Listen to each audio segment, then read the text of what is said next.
Okay, I recording this video on Sunday, the 6th of January 2019. Hope you are doing well. So this is a video I did not expect to make this year, but we got to talk about emerging markets because they're setting up. I can't believe this. Emerging markets was the story of 2017, really.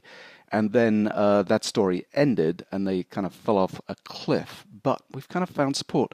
This is my rotation indicator, which has the major asset classes on equities, emerging equities. And then we've got gold, government bonds, real estate, agricultural commodities, crude oil, industrial metals. I'm missing one here and I can't quite read it. Let me see, junk bonds, there we go. So kind of look at ETFs of each of these, looking at their performance over the last 52 weeks as a percentage change. And then I like putting them in this indicator here where we just spread them out 0 to 100, and you can see the leaders and the laggards. So I've just bolded up the emerging markets line here, and you can see in 2016, towards the end of it, the emerging markets became one of the leading asset classes, and it kind of stuck around there during 2017, the beginning of 2018, and then it fell off a cliff, and it's been one of the worst performing assets for the last quarter of 2018. But starting to see some interesting moves in a couple at least. So I just want to run through those. If you're interested in kind of overseas markets, there might be some things that kind of pique your interest. So this is the ETF that I checked for the emerging markets, EEM.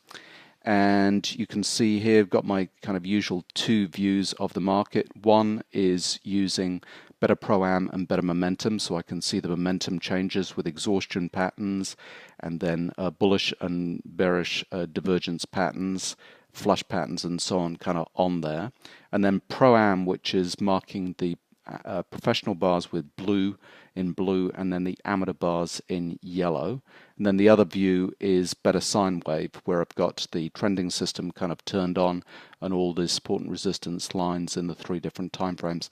I like putting the better sine wave indicator showing the oscillations at the bottom of the chart as well. And with these, I only track the two highest time frames. So this really solid line is the highest time frame, and then this medium kind of line is the intermediate time frame. And basically what you want to be doing is trading in sync with the highest time frame. So let me just show you first of all, this was the sell-off 2016, exhaustion, sell, bullish divergence comes in where we bottomed in emerging markets down here less than 30, and we started our uptrend. And then this exhaustion buying is getting the move going. And then this thing broke above resistance and broke above resistances again and went into a really strong uptrend that ended up with an exhaustion pattern. Right up at the highs here, we've got exhaustion buy, bearish divergence comes in, and a couple of end of trend signals as well. So we've now sold off, and you can see, so since that peak happened basically January 2018, it's been a downtrend for the entire year. You can see the downtrend with white bars on the trending system. But what's interesting to me is trading in sync with the highest time frame. So we've come to a support. We busted through here, but that's okay. We can kind of test it and so on. This isn't going to hold until we have exhaustion, sell, bullish divergence anyway. But this is showing me that I should be looking for a long trade once that has come in. And then we've made a nice little pullback to end of trend on the intermediate time frame.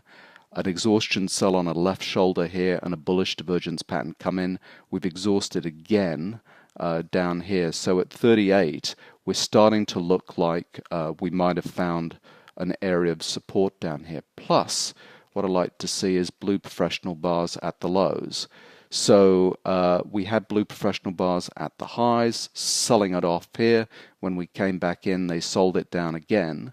And we've had blue professional bars here in a couple of places. One, I think that's a little bit of a rush to kind of buy it, and we come back and we test into that level again, and throughout that dip the blue professional bars were buying the dip. Now my reading of the blue professional bars is they're buying the dip because the blue professional bars are happening on the lows, compared to the highs a year ago, plus the action after that is starting to hold support and break above those blue professional bars. So I'm going to show you a couple of charts got a similar type thing going on. But overall, emerging markets, this EEM ETF is looking interesting to me.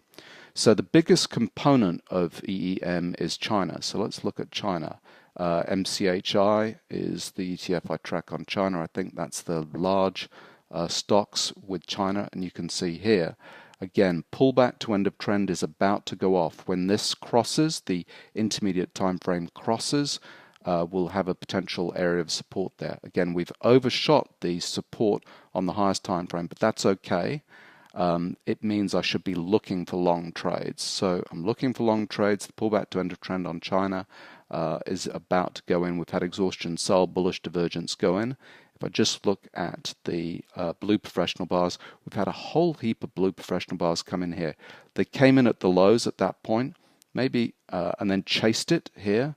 Maybe here they kind of took profits, so on, but we've come back down again at the lows with exhaustion sell, a really severe exhaustion sell signal compared to all of the other ones, and the blue professional bars have bounced with Friday's activity. So it's not broken above the trailing stop yet, but I wanted to show you MCHI because it is the biggest component of this EEM. That's not quite ready to roll into an uptrend. We've not got this kind of trending system turning to red bars and uptrends, but we're lining up for something going on there. So I'll be watching MCHI. But we've got a few that are already kind of off and running. Brazil's been a really strong kind of market over the last year, half year, 6 months, July, and you can see here we topped out. Look at this, end of trend, resistance on the highest time frame with exhaustion, buy and bearish divergence. That's a classic short kind of signal, and it drops into a downtrend, bang, bang, bang.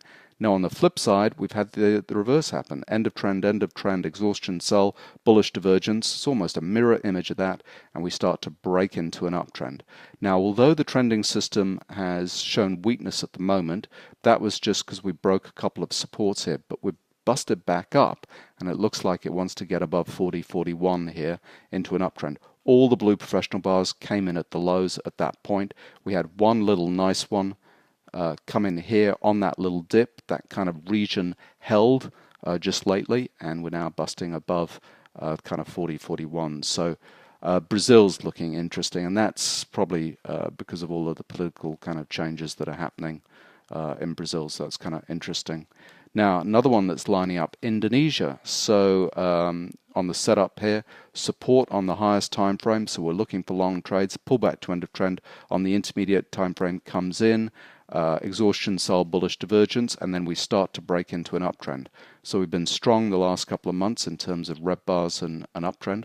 And look at this. This is, so, yep, maybe blue professional bars buying that dip kind of down here.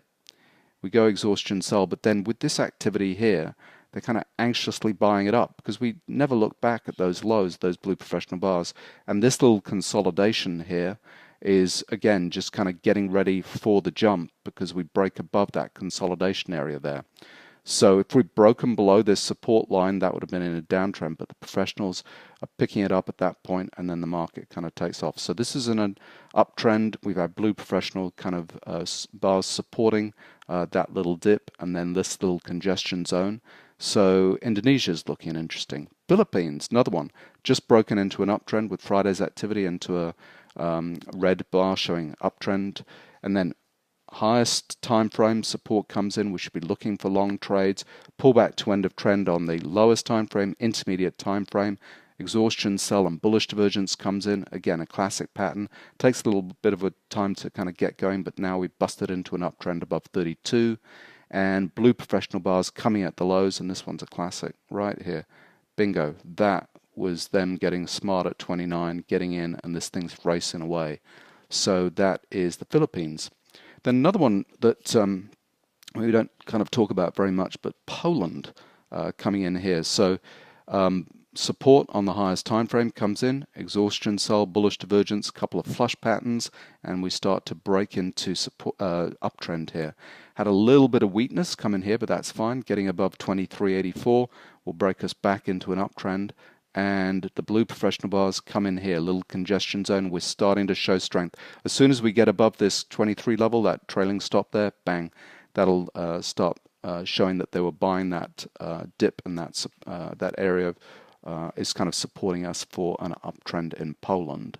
And last one is South Africa. And again, same thing.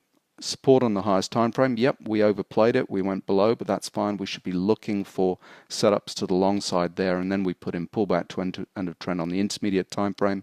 Exhaustion sells and bullish divergence, another exhaustion sell there, and this thing is holding at that point. And you can see the blue professional bars coming at the lows. We're breaking above that. 48 was the area where they wanted to buy it, and then we're busting up to 53s. So this hasn't broken into an uptrend yet, but looking for that kind of above 55 or so. That'll show interest. So there's a whole bunch there, not your typical ones that we've been looking at in the last couple of years. I was particularly into Russia. I took a couple of bites in RSX and Russia over the last 2 years, and that was a good one. That's not showing kind of the strength of these other markets, but China at some point looks like it's going to bottom and start to rally, and then we've got all these others: Brazil, Indonesia, Philippines, Poland, and South Africa. So they're all looking interesting to me.